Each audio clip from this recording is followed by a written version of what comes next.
자, 시작하도록 하겠습니다. 오늘은 삼위일체에 대해서 한번 생각해 보려고 하는데요.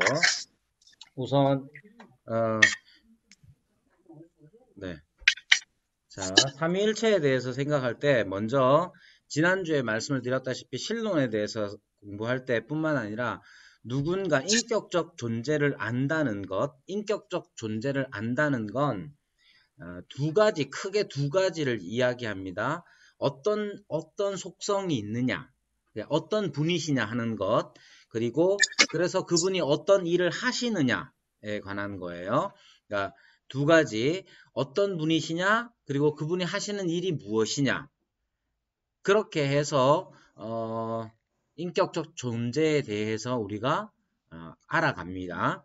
그래서 이제 기독론을 할 때 예수님에 대해서 우리가 배울 때에도 그분이 어떤 일을 하시느냐 하고 그리고 어떤 분이시냐 하고 어떤 일을 하시느냐를 배우는데 성령님도 마찬가지입니다. 그런데 이제 신론에 있어서는 세 가지를 합니다. 아까 말씀드린 것처럼 첫 번째는 어떤 분이냐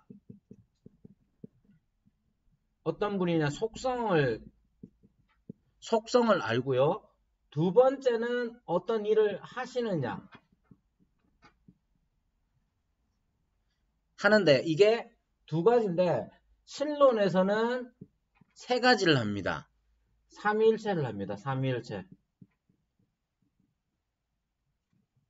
삼위일체를 하고 그리고 이제 하시는 일에 대해서 배우는 거예요.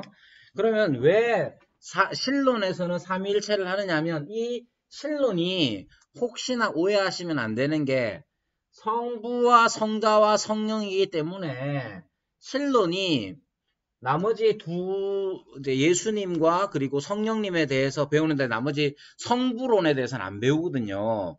그래서 이 신론을 성부론으로 종종 생각하시는데 그런 개념이 아니고 이 신론은 엄밀하게 말하면 삼위일체 하나님에 대한 겁니다. 그렇게 이해하시는 게 제일 바람직하고요. 그래서 오늘은 신론에 대해서 배울 때에 삼위일체에 대해서 배웁니다. 이 삼위일체라는 것 자체가 굉장히 중요하고 기독 신앙에 있어서 아주 다른 여타의 종교와 비교했을 때 가장 독특한 점입니다. 삼위일체는. 그래서 오늘은 삼위일체에 대해서 잠깐 생각을 하려고 하는데 삼위일체 그러면 여러분 삼위일체 그러면 어떻게 이제 머리가 벌써부터 아프죠? 머리가 아픕니다. 그래서 이 머리 아픈 거 사실은 이제 제가 그 강의안이 좀 늦어졌는데 어떻게 하면 좀 쉽게 해볼까 해서 막 나름 연구를 하다가 좀 늦어졌어요. 근데 이제 강의안으로서는 보시면 알지만 어렵습니다. 강의안도 어렵기 때문에 이 강의안으로 먼저 배우려고 하면 어렵기 때문에 삼위일체가 어떻게 형성되었는지 어떻게 사람들은 삼위일체라는 걸 생각하게 됐는지 한번 그걸 그냥 자연스럽게 그냥 이야기 나누고 이 강의안은 그래서 정리하는 방식으로 한번 해보도록 할게요. 자, 여러분 생각해 보시면 삼위일체는 누가 주장했겠습니까? 어떤 사람이 주장했겠어요? 예? 믿는 사람들. 어떤 사람? 그 믿는 사람? 학자. 우리가 대부분 삼위일체라는 말이 삼위, 세 위격이 하나이시다 하는 거예요. 그러면 세 위격이 뭐냐 하면 성부와 성자와 성령. 성부와 성자와 성령이 하나이시다 하는 거예요. 이 말이 어렵습니다. 어려워요. 그래서 이걸 논리적으로 설명하려고 들면 굉장히 어렵고 논리적으로 설명을 하려고 했을 때에 잘못된 우를 범하기가 쉽습니다. 그래서 간단하게 이게 정말로 학자들이 만들어낸 말인가 어떻게 삼위일체라는 것이 생겨났을까를 생각을 해보도록 하겠습니다. 자, 그러면 여기 이 누가는 누가복음 할 때 누가가 아닙니다. 자, 삼위일체는 누가 믿었을까?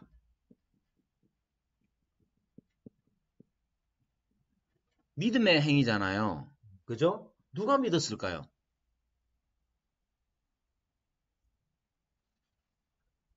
그러면 어떻게 믿게 됐을까?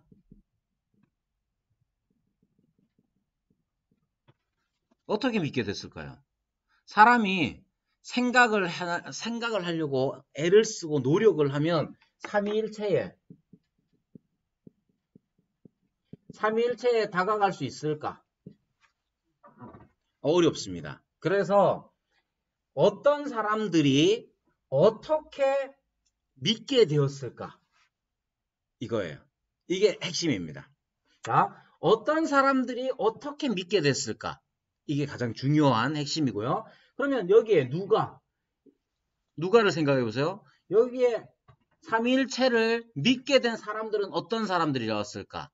아까 이제 계시는 집사님이 학자 이렇게 얘기했습니다. 학자들이 이걸 믿었을까? 누가 삼위일체를 믿었을까요? 네. 네. 음성은 제가 했고요. 누가 믿게 됐느냐 하면 지금 네? 신을 연구하는 사람이 삼위일체를 틀렸습니다. 누가 믿었느냐 하면 학자도 아니고 연구하는 사람도 아니고 지금 여기에 있는 집사님, 권사님, 장로님, 여기 있는 저 같은 그냥 평범한 사람들이 이걸 믿었어요. 자, 이게 제일 중요합니다. 평범한 사람들이 삼위일체를 믿었어요. 자, 도대체 삼위일체가 뭐냐? 그러면 어떻게 믿게 됐느냐 하는 게 중요하죠. 학자가 아닙니다. 여러분, 종종 이게 영어식 발음으로 하면 터툴리안이라고 그러고 이제 라틴어식 발음으로 하면 테르툴리아누스라고 하는데 예, 터툴리안이라고 제가 맨 처음 배웠고 터툴리안이라는 이름으로 뭐 공부를 많이 했기 때문에 터툴리안이라는 이름이 제가 익숙한데 아무튼 터툴리안이라는 사람이 삼위일체라는 말을 만들긴 했어요. 요 용어 자체를 테르툴리아누스 혹은 테르툴리아누스는 라틴어 발음이고 그때 당시에 그 사람이 사용했던 언어가 라틴어이기 때문에 요즘 와서는 터툴리안이라는 영어식 표현보다 테르툴리아누스라는 그런 이름을 씁니다. 아무튼 터툴리안 혹은 테르툴리아누스가 삼위일체라는 말은 만들었는데 그렇다고 해서 테르툴리아누스라는 그 유명한 학자가 이 신앙 자체를 만들거나 연구해서 발표한 게 아닙니다. 그게 제일 중요하고 삼위일체는 누가 믿었느냐 했을 때 지금 우리 같은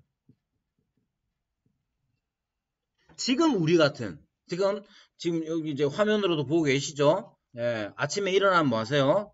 아침에 일어나면 세수하고 예, 밥 짓고 나면 설거지하고 아니면 출근하고 장사하고 그런 사람들이 삼위일체를 믿었어요. 이게 가장 중요합니다. 그러면 어떻게 이 삼위일체를 믿느냐? 그럼 삼위일체의 내용이 뭐냐는 거예요. 내용. 자, 내용. 삼위일체 내용이 뭐냐? 아주 어렵죠. 내용이 뭐냐? 하나이면서 셋이면서 하나. 이렇게 말하면 굉장히 어렵습니다만 이 내용, 믿음의 내용이라는 게 뭐냐 했을 때 가장 중요한 건 예수님입니다. 여러분 미국의 국부라고 이름 붙여진 토머스 제퍼슨이 있습니다. 토머스 제퍼슨. 이 사람이 뭐라고 말했느냐면 야, 그런 거, 삼위일체 이런 거, 현학적이고 이런 거 믿지 말고, 단순한,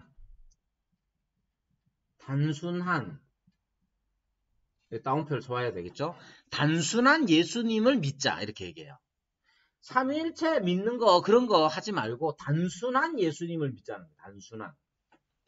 여기 단순한이라고 말하는 까닭은 뭐냐 하면, 그렇게 현학적으로, 삼위일체를 현학적으로 생각해서 자꾸 그렇게 학자들이 추구하듯이 그렇게 하지 말고 그냥 예수님만 한번 보고 예수님만 믿자는 거야. 예. 토마스 제퍼슨이라는 사람은 미국의 국부이고 대단히 유명하지만 기독교인 아닙니다. 예, 기독교인 아닙니다. 제가 지난번에 강조했던 하나님에 대한 묵상에서 강조했던 이신론이라고 이치를 신으로 믿는 사람입니다. 토마스 제퍼슨은 이신론자예요. 그런 사람들이 종종 여러분들이 생각하는 사람들 중에 신자라고 생각하던 사람들 중에 이신론자들이 있습니다. 그러니까 미국이라는 게 어떤 바탕에서 세워졌느냐?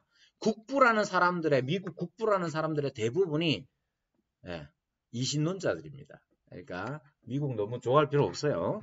자, 아무튼 이 단순한 예수님을 믿자고 토마스 제퍼슨이 얘기했어요. 단순한 예수님을 한번 보자 이 말이에요. 자, 단순한 예수님을 볼 때에 예수님을 맨 처음에 어떻게 받아들였을까? 예수님을 사람들이 예수라는 사람이 등장을 해서 가르치기도 하고 어떤 일들도 행했어요. 사람들은 이 예수라는 사람을 어떻게 선지자로 받아들였죠. 목수의 아들로 받고 목수의 아들도 선지자 될 수 있으니까. 예. 왜냐면 뽕나무 치는 사람도 선지자가 됐으니까. 목수의 아들도 물론 뽕 치는 사람이 비하하는 게 아닙니다. 아주 부자예요. 자, 그러니까 오해하지 마시고.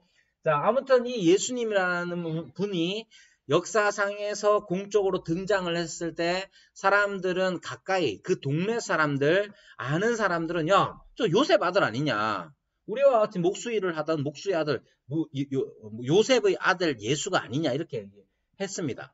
심지어 어떤 사람은 나사렛에서 무슨 선한 것이 나겠느냐, 완전 촌동네라는 뜻이죠. 그렇게 했습니다. 그런데 이 사람들이 예수님이 기적을 베푸시고 놀라운 일들을 행하시니까 이 사람들이 점점 이 사람 누구지? 이런 말을 누가 할게요? 예수님의 제자들이 했습니다. 바람을 잠잠하게 하니까 그 배 타고 배 안에 있던 이 제자들이 도대체 이가 누구이시기에 바람과 바다도 잠잠하냐 이렇게 묻잖아요. 도대체 이 누구냐라고 물어요. 도대체 누구냐? 그래서 예수님과 함께 지냈던 사람들이, 예수님과 가까이 있었던 사람들이 예수님하고 말도 하고 밥도 먹고 병도 고치고 놀라운 기적들을 경험하며 생각하는데 누구지 하는 의문입니다. 이 의문을 언제까지 가지고 있겠어요?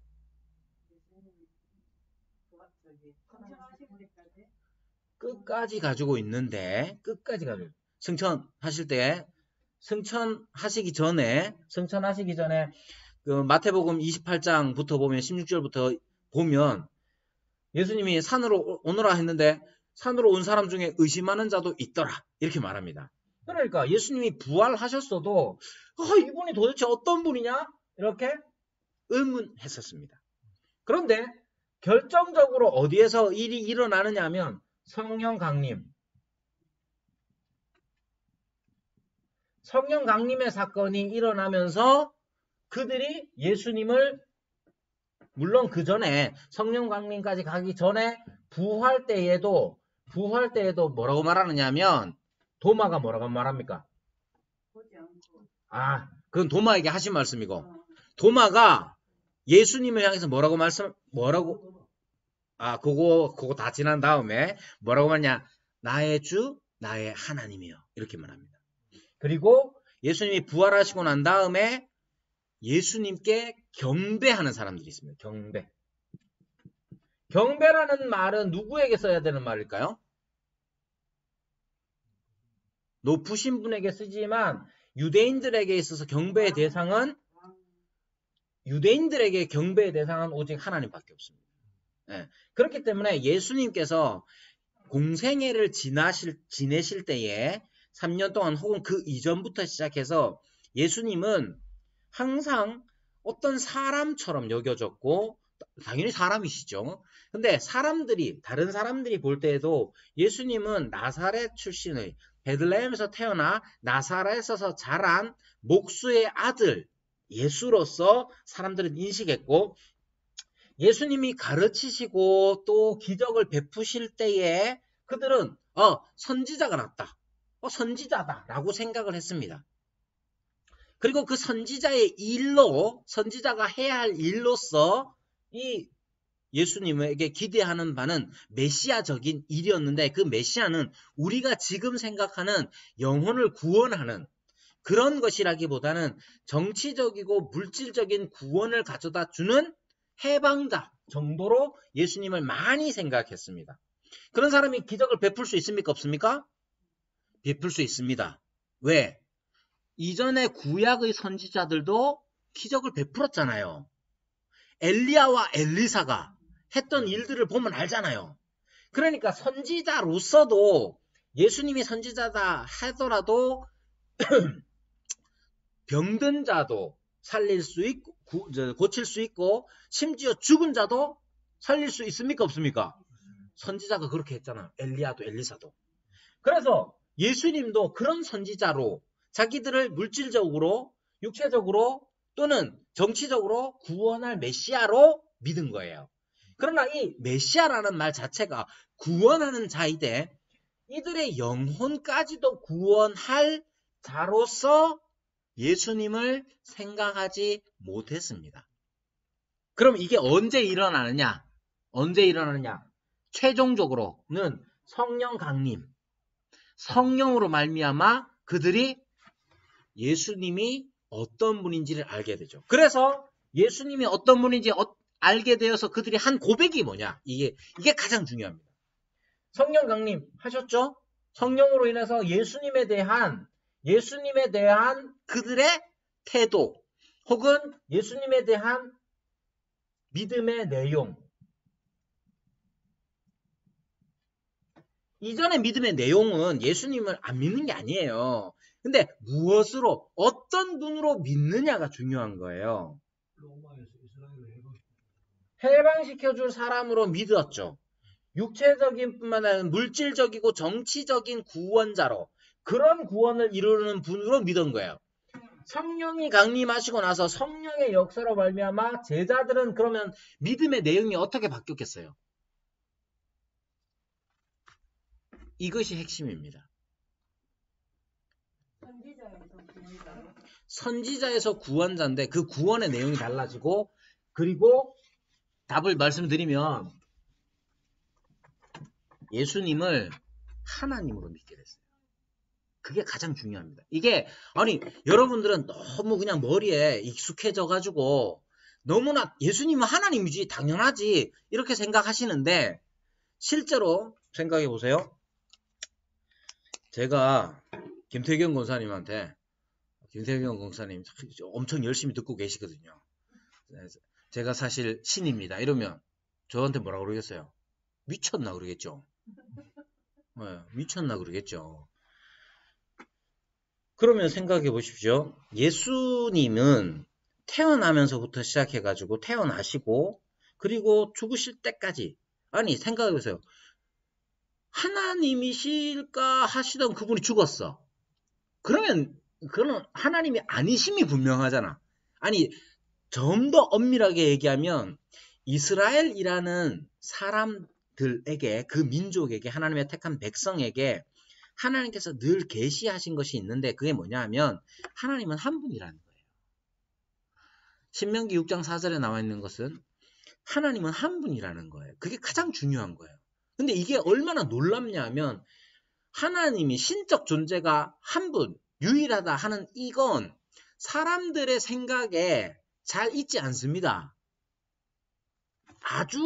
이건 계시가 아니면 받아들일 수 없어요. 그러니까 이 세상에서 하나님은 한 분이다. 신은 한 분이다. 라고 생각하고 믿고 사는 사람들이 이스라엘 민족 말고 누가 있느냐? 없어요.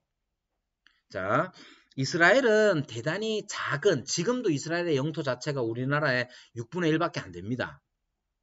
강원도 정도 사이즈인데, 그러면 그렇게 작은 나라가 무슨 생각해 보시오. 아주 뭐 거창하게 막 문화나 제국으로 성장한 것도 아니에요. 근데 그 이스라엘이라는 땅 나라 자체는 밑으로는 이스라엘의 이제 지도 그리기가 쉽죠. 동그라미 2개 하고 연결 짓고 쭉 하면 이스라엘 지도입니다. 이 위에 동그라미 뭐겠어요? 갈릴리입니다. 이 밑에는 사해, 네, 염해라고 하는 데고, 여기에는 뭐가 있어요? 이집트가 있어요. 이집트. 이 위에는 뭐가 있겠어요? 아수르를 비롯한 메소포타미아 문명이 있습니다. 다 저걸로 하는 거고. 메소포타미아 문명이 있고, 물론 가까이에는 시리아, 아람이라는 아주 큰, 시리아라는 것도 지금 시리아를 말장난하자면 우리가 다 시닥하게 보지만, 시리아는요, 고대로부터 아주 강력한 힘을 가지고 있었고, 그 너머에는 아수르, 메소포타미아 문명 쪽으로 가면 아수르와 바벨론이 이렇게 펼쳐져 있었어요. 이 땅은 아주 작은 땅이에요. 자, 작은 땅이란 말의 의미는 뭐냐? 예를 들면 한국을 생각해 보십시오. 요즘 뭐 한국 생각해 보면 우리의 문화라는 게, 독특한 문화라는 게 있습니다. 그러나 영향을 안 받았다고 할 수가 없죠.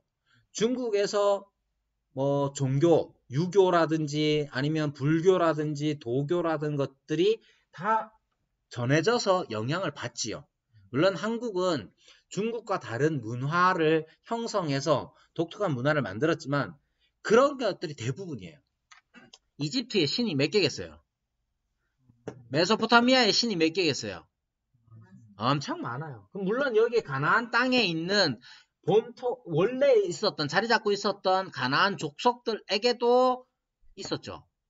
그러면 이 아래 윗집 전부 다 막 옆에 막 전부 다 신들이 한두 개가 아니고, 그리고 신이 골고루 있어야 유용합니다. 예. 자, 우리가 어떻게 해요? 산신령은 바다에 가가 힘을 쓰겠어, 안 쓰겠어요? 안 쓰죠. 못 쓰지. 근데 산에서는 산신령이 힘쓰고 바다에서는 용왕님이 힘쓰고 이래야 편해. 유용하고 실용적이고. 그런데 하나님께서 가르치신 것은 하나님은 한 분이시다는 거예요. 그리고 그분이 하시는 일이 뭐냐 하면 결론적으로 구원하시는 분이라는 거예요. 그러니까 이스라엘이 하나님의 말씀을 안 듣고 범죄함으로써 하나님의 심판을 받죠. 그래서 그들이 팔려가요. 징계를 받아서 팔려갑니다. 그때 하나님께서 선지자를 통하여 하신 말씀이 뭐냐? 내가 너희를 구원하겠다 해요. 그러니까 이스라엘이라는 나라가 기원전 586년, 기원전 586년경에, 물론 그게 뭐 딱 맞는지 혹은 편차가 조금 있을 수는 있습니다만은, 기원전 586년경에 바벨론에 의해서 완전히 멸망합니다. 즉 예루살렘 성전 자체가 무너져 버립니다. 그래서 그 사람들이 바벨론으로 포로로 끌려가고 남아있는 사람들은 남아있었던 분들한테는 좀 죄송하지만 별 볼 일 없는 사람들, 힘 못 쓸 것 같은 사람들만 남겨놓고 나갑니다. 물론 다시 돌아오죠. 에스라와 느헤미야 때에 돌아오고. 그러다가 또 하나의 큰 어려움을 당하는 게 뭐냐 하면 알렉산드로스 대왕이라는 그 무시무시한 사람에 의해서 전 세계가, 페르시아까지 다 점령이 당하잖아요.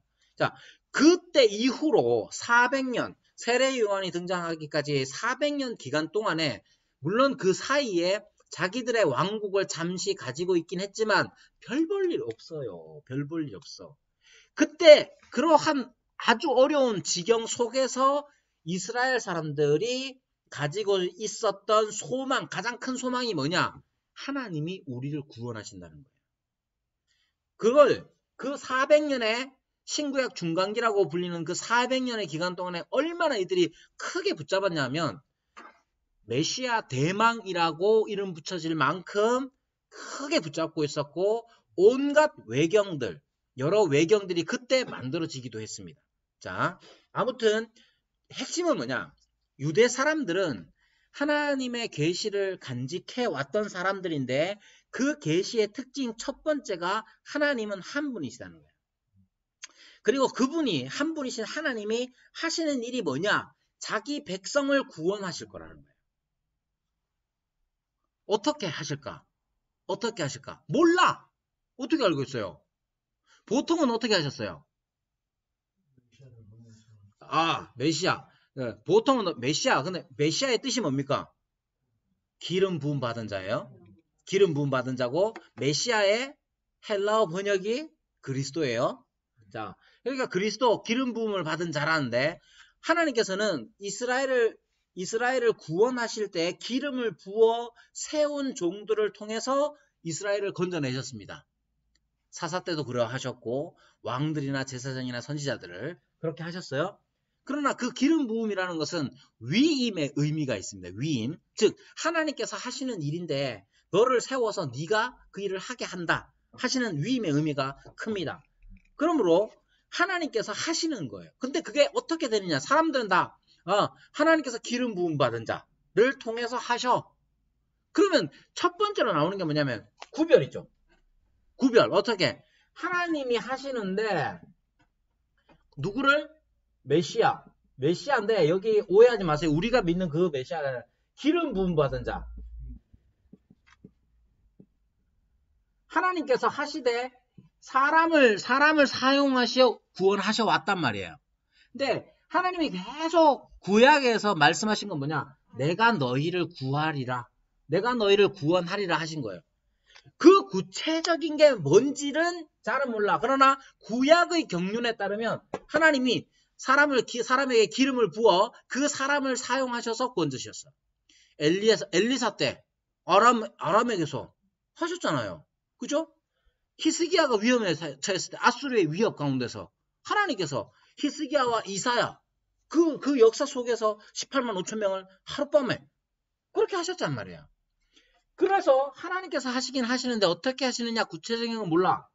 근데 예수님을 통해서 드러난 게 뭐냐 하면 하나님이 예수님을 통해서 우리를 구원하시는구나 이렇게 생각하다가 결국 어디로 가느냐 하면 이 예수님이 바로 구원하시는 하나님이구나 이렇게 된 거예요. 누가 그걸 알았겠어요? 누가 그걸 알았겠어요? 우리 같은. 원래는 우리 같은 이렇게 해야 되는데 집사님은 우리 같은. 자, 우리 같은 사람들이 누구냐? 여러분, 예수님에게 가서 떡 얻어 먹고 밥 얻어 먹고 여기 아파요 한 사람들이 다 누구였어요? 우리 같은 사람들이죠. 우리 같은 사람들이 예수님과 만나고 예수님을 뵙고 예수님의 말씀을 듣고 그분의 행하신 일을 보고 하다 보니 이분은 우리를 구원하시는 하나님이시구나 로 고백되어진 거예요. 이게 예수님을 토머스 제퍼슨이 단순한 예수님을 보자. 단순한 예수님을 믿자. 그래 단순하게 한번 예수님을 보자. 해서 보면 결론이 어디로 가느냐. 예수님이 하나님이신 거예요. 하나님.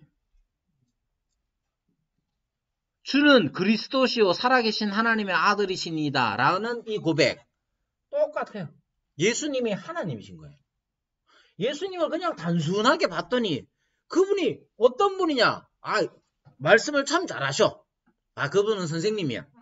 그분은 불쌍한 사람들을 잘 도와. 그분은 사회복지사야.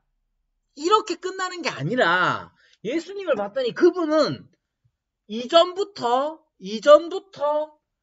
내가 너희를 구원하리라 약속해 주신 그 하나님이시다 라고 예수님만 봤더니 그렇게 된 거예요.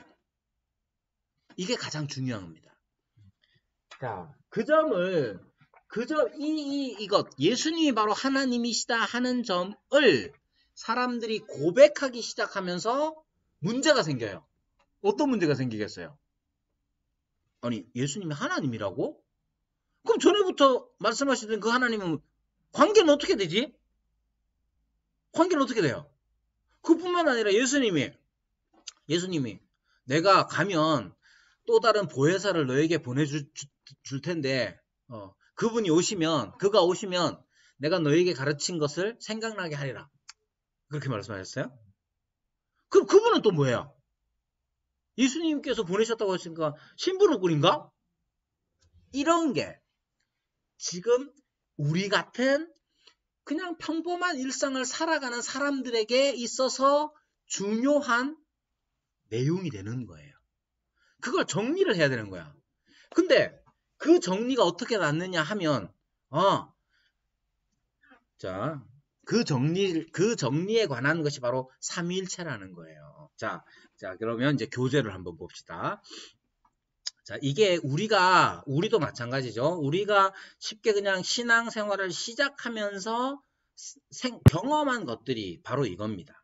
자, 그래서 삼위일체 그 강의안을 보시면 자, 하나님에 관한 점진적 계시라고 말씀을 적어놨죠. 이거 뭐냐 하면 이거 제가 제일 첫 번째 나와 있는 거는 강의안을 작성하다가 지우지 못한 거네요. 그 표를 만들어서 넣는다고 넣었는데, 자, 구약에 보면 하나님의 계시가 대표적으로 신명기 6장 4절에 나옵니다. 신명기 6장 4절 한번 찾아보세요.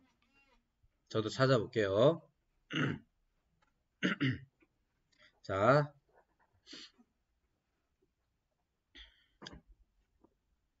신명기 6장 4절. 자, 이스라엘아 들으라. 우리 하나님 여호와는 오직 유일한 여호와시다. 이렇게 말하죠. 유일한 여호와시다.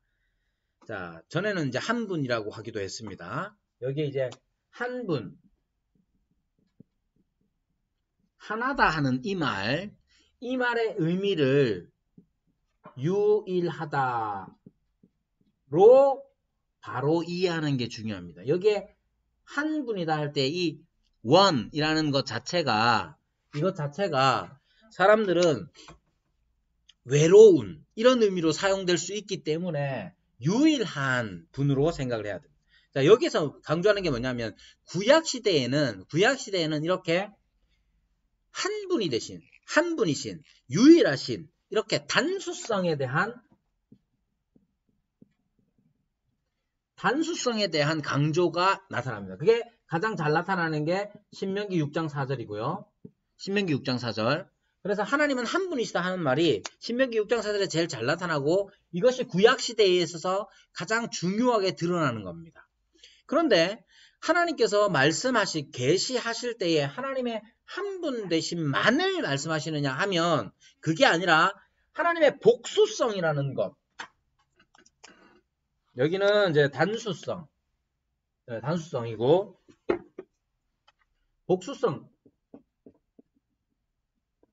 복수성에 대한 개념도 나와요. 그래서 우리라는 말 잘 아시죠? 창세기에 보면 창세기 1장 26절에도 보면 나오고 우리라는 말 나오죠. 물론 당연히 여기에 이 우리라는 이 말이 당연히 삼위일체의 결정적인 증거다라고 말하지 않습니다. 자, 여기에 이제 우리라는 말이 영어로는 이제 we 이렇게 번역되죠. we라고 하는데 여러분 이제 아랍의 왕들이나 왕비들은 자기를 말할 때 I am 이렇게 안 하고 we am 이렇게 얘기합니다. 그리고 교황도 자기 자신을 표현할 때 I am 안 하고 we am 이렇게 we는 이제 복수형인데 뒤에 그러면 이제 비동사도 복수로 바꿔야 되는데 그렇게 안 해요. 왜? 이걸 이제 어미의 복수 이렇게 얘기해서 자기를 좀 더 권위 있고 위험 있게 드러내기 위해서 나라는 말 안 하고 이제 우리나라도 마찬가지죠. 왕이 뭐라고 하냐? 내가 이렇게 안 하고 짐이 이렇게 얘기하잖아요. 그런 것처럼 어미의 복수라고 합니다. 그래서 이 창세기 1장 26절에 나오는 위라는 말도 우리라는 말도 어미의 복수가 맞긴 맞아요. 그렇기 때문에 창세기 1장 26절에 우리라는 말을 썼으니까 당연히 삼위일체 하나님이다, 근거다 이렇게 말할 필요는 없습니다. 그 확실한 증거가 되지 않아요. 네, 확실한 증거가 되지 않고 그저 그것은 그냥 힌트 정도. 힌트인데 어떤 힌트냐? 하나님이 단수성, 즉 한 분, 유일하신 하나님이라고 했을 때 우리는 하나밖에 없는 한 분, 딱 숫자 하나 밖에 생각을 못 하는데 다른 말씀, 구약의 계시에서 우리라는 말씀을 하셨고 또 하나 주의 사자, 하나님의 사자, 여호와의 사자가 자주자주 등장합니다. 여호와의 사자를 사사기 같은 데서 보면 어떻게 하느냐면 여호와의 사자에 아브라함 때부터 생각해 보면 아브라함이 이렇게 있다고 보니까 저쪽에서 세 명이 이렇게 딱 오는 거예요. 그래서 극진히 대접하죠. 극진히 대접했는데 나중에 알고 봤더니 누구냐? 여호와의 사자인 거예요. 그죠? 그러니까 눈에 보이고 대화하고 함께 먹고 함께 이렇게 섬길 수 있는 대상이었는데 여호와의 사자 신적 존재인 거예요. 기드온 때도 마찬가지죠. 기드온 때도 기드온이 이렇게 있는데 와가지고 큰 용사예요. 그러니까 자기 얼마나 민망해요. 자기 막 포도주 틀에서 막 자기 엄청 민망한 거죠. 뭐 군량미가 필요한가 뭐 그렇게 생각했던지 음식 막 한 거 차로 온단 말이에요. 그러나 마치 제사를 드리듯이 그것을 불살라 버리죠. 언제 드리든. 그러고 나서 그가 깨닫는 게 뭐냐? 내가 하나님을 배웠구나. 그리고 나는 죽게 되었구나. 이렇게 얘기합니다. 거기에서 나온 말이 뭐예요? 여호와 샬롬이잖아요. 네. 자, 아무튼 거기에서도 하나님은 안 보이시잖아요. 하나님은 영이신데. 근데 여호와의 사자, 주의 사자 이런 존재가 이 땅에 와서 사람과 사람처럼 대화를 해요. 그런데 그분이 사라지고 나면, 가시고 나면 내가 여호와를 배웠구나 하고 화로다 나여 죽게 되었구나 막 이렇게 떤단 말이에요. 그러면 이분은 누군가? 그런 힌트들이 구약에 많이 있다 이 말입니다. 말씀, 지혜, 시편이나 잠언에 나오면 말씀과 지혜 이 나오는데 말씀과 지혜라는 게 인격체처럼 표현되고 있습니다. 지혜가 막 광장에서 큰 거리에서 소리 지르고 막 부르고 막 이러잖아요. 잠언 같은 데 보면 영, 하나님의 신, 하나님의 영 이런 내용들이 쭉 나와요. 그러니까 구약에서는 하나님께서 하나님의 한 분 되심, 유일하신 하나님, 단수성에 대한 강조가 있습니다. 아주 강력하게 있습니다. 그러나 그것만 있는 게 아니라 구약의 계시를 따라서 보면 하나님께서 우리라는 말씀을 하시고 뿐만 아니라 여호와의 사자의 등장 또는 말씀과 지혜가 마치 의인화되어서 사람처럼 하는 것들, 하나님의 영이 임하는 것들, 이런 것들을 볼 때에 하나님은 한 분이시되 단지 그냥 우리가 생각하는 숫자 하나로 계시는 게 아니구나 하는 감을 구약에서 갖게 되는 거예요. 그리고 신약으로 오면 뭐가 생기느냐 하면 신약으로 왔을 때에 또 여전히 하나님은 한 분이심을 분명히 잘 가르치고 있죠. 마가복음 12장 29절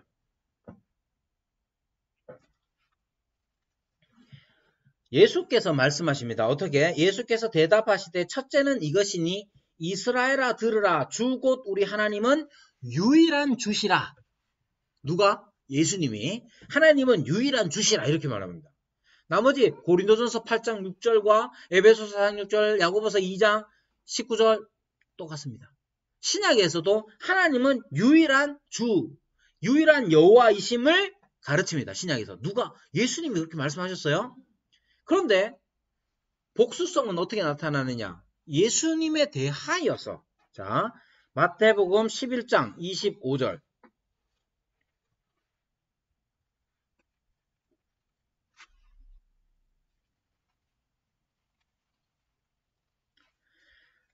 그리고 요한복음 많이 나와 있으니까 요한복음도 보시고 로마서도 보시죠. 시간이 별로 없어. 자, 예수님에 대하여서도 어떻게 말하느냐 하면 예수님이 어떤 분이냐 하면 11장 마태복음 11장 25절도 마찬가지. 천지의 주제이신 아버지여 이것을 지혜롭고 슬기 있는 자들에게 숨기고 어린 아이들에게는 나타내심을 감사하나이다. 다 숨겼는데 예수님 어떻게 알아요? 그죠? 이 마태복음 11장 25절에 예수님이 말씀하시는데 천지의 주제이신 아버지여 이것을 지혜롭고 슬기 있는 자들에게는 숨기시고 어린 아이들에게는 나타내심을 감사하나이다 이렇게 말씀하셨는데 예수님은 이걸 어떻게 아셨겠냐고요. 그러니까 예수님의 신성, 하나님 되심을 이 본문들을 통해서 확인하는 거예요. 그러니까 신약 시대에 와서 예수님이 어떤 분이냐 했을 때 하나님이심을 드러내셨고 예수님이 뿐만 아니라 그렇게 드러내신 거예요. 뿐만 아니라 성령님에 대해서도 마찬가지입니다. 성령님에 대해서도 성령님이 하나님이심을 나타냅니다. 자, 사도행전 보겠습니다. 사도행전 5장에 뭐가 나오느냐? 아나니아와 삽비라가 나오죠. 아나니아와 삽비라의 이야기가 나오는데 아나니아 잘 아시는 것처럼 전 재산을 다 팔아서 가지고 왔습니다라고 속이죠. 네. 근데 여기서 누굴 속이느냐가 핵심이에요. 베드로가 이렇게 말합니다. 3절 사도행전 5장 3절 베드로가 이르되 아나니아야 어찌하여 사탄이 네 마음에 가득하여 네가 성령을 속이느냐 이렇게 얘기하죠. 그러니까 베드로를 속인 게 아니라 성령을 속인 거예요. 네, 성령을 속였는데 자, 그 다음에 4절 성령을 속였느냐 이렇게 말하는데 4절에 뭐라느냐 땅이 그대로 있을 때는 네 땅이 아니며 판 후에도 네 마음대로 할 수가 없더냐 어찌하여 이 일을 네 마음에 두었느냐 사람에게 거짓말한 것이 아니요 누구에게? 하나님께. 앞에서는 뭐라 그랬어요? 성령이라고 그랬잖아요. 그러니까 이거 이제 간단하게 이야기하는 거예요. 그러니까 신약 시대에서 예수님에 대하여서 예수님과 함께 지냈던 사람들이 예수님을 향해서 하나님이라고 고백합니다. 신약에. 예수님이 하나님이 되셨어요. 그렇게 믿게 되었고 당연히 예수님이 하신 일들을 보면 당연히 그렇게 믿을 수밖에 없죠. 성령이 강림하시고 난 후에 성령께서 교회를 다스리시자 베드로도 아는 거예요.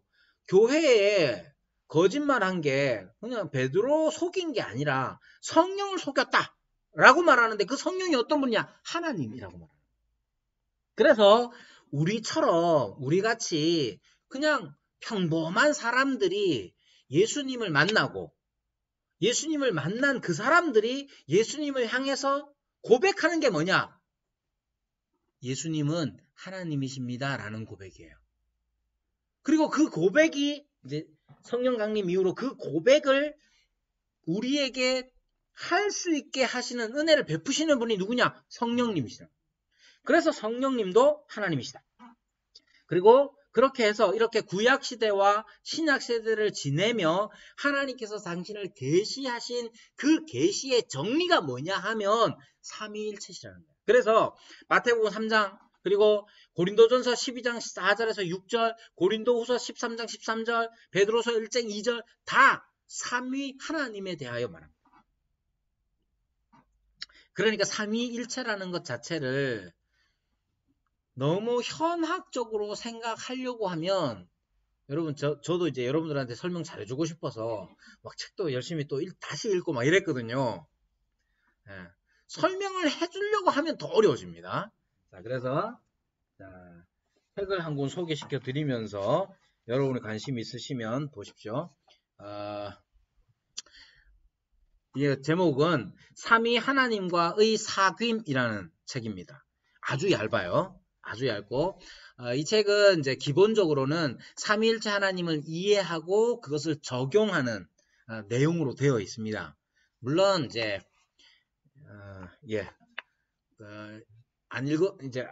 이런 책을 안 읽어보신 분들은 어려울 수 있지만 그래도 그나마 아주 쉽게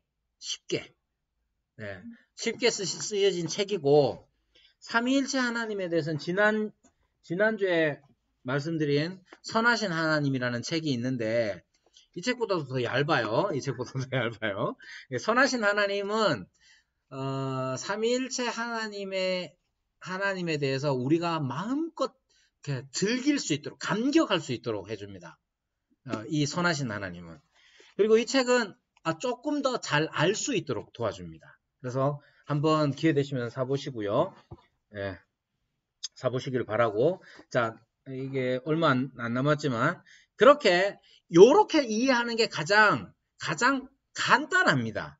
나머지 밑으로 나와 있는 교리적 진술들을 보면 쉽지는 않아요. 자, 일단 한번 봅시다. 교리적 진술. 삼위일체가 그렇게 계시에 의해서 구약시대와 신약시대에 사람들에게 하나님께서 보이신 그 계시를 따라서 삼위일체라는 말로 표현을 했어요. 그러면 이 교리적 진술이 어떻게 되느냐? 한 하나님이시죠. 그래서 신적인 존재 안에는 유일의 분할할 수 없는 본체가 있다. 벌써 어렵죠? 벌써 어렵죠? 쉽게 표현하면 하나님 같은 분은 이 세상에 있어요, 없어요? 없어요. 그래서 하나님은 한 분이야. 유일하신 분이에요. 그래서 아주 쉽게 표현하면 하나님 같은 분이 비슷한 존재가 있나 없나? 없어. 오직 하나님만이 유일하신, 하나님 같으신 분은 하나님밖에 없다. 이 뜻이에요. 그런데 그런 분이 지금부터 어려워집니다. 그런 분이 새 위격으로 계시다는 거예요. 새 위격. 자, 그래서 거기 보면 그림을 제가 갖다 붙여놨죠. 아주 고전적인 삼위일체를 표현하는 아주 고전적인 그림이에요. 자, 성부가 있죠. 성부. 이제 이쪽 그림은 이제 역삼각형인데 그냥 편하게 성자가 계시죠. 성령이 계시죠. 자, 성부는 하나님이십니까? 아닙니까? 성자는 하나님이십니까? 아닙니까? 하나님이십니다. 성령은 하나님이십니다. 그래서 성부는 하나님 같다는 표시예요. 성부는 하나님이시고 성자도 하나님이시고 성령은 하나님이세요. 아시겠죠? 그러면 성부는 성자와 같으실까요? 성부는 성자와 같지 아니하시다. 이렇게 표현하기가 좀 민망한데, 표현 자체가 민망한데, 성자는 성령과 같으신가요? 같지 아니하십니다. 성부는 성령과 같으실까요? 같지 아니하십니다. 그게 이 뜻이에요. 달리 표현할 길이 없어요.